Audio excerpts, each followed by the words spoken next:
Hi, I'm Sandy Max, host of the Arts Page, and since 2009, Milwaukee's X-Fabula has been producing live storytelling events called StorySlams, where people can tell a true personal story on stage.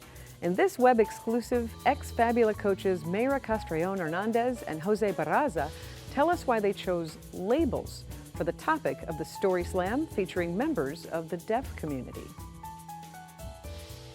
So why we picked labels. All right, I will be explaining, and I love this topic.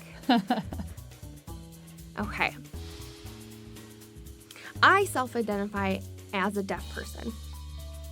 But most parents out in the world conclude that because their children can speak for themselves, therefore they're not that true deaf label. But it's a struggle to have our self-identifying labels rejected by people as important as our parents and not accepted.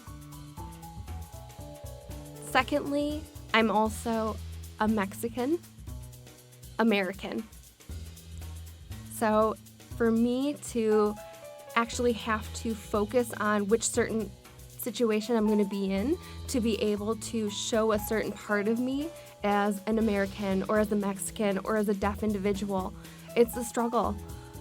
Also, did you know, because spoken language users have accents, that sign language users also have accents.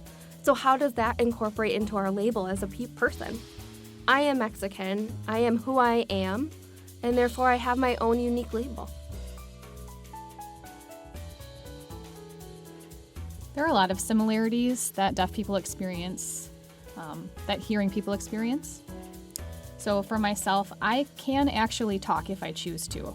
I use total communication growing up, which means you learn to sign and talk at the same time. But not many deaf people do that anymore.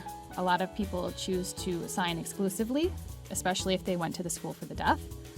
So I think a lot of people in the audience will look at that as a label, and I want them to keep in mind what kind of impact that leaves if you're making an assumption. For more information, visit the Arts Page on MilwaukeePBS.org.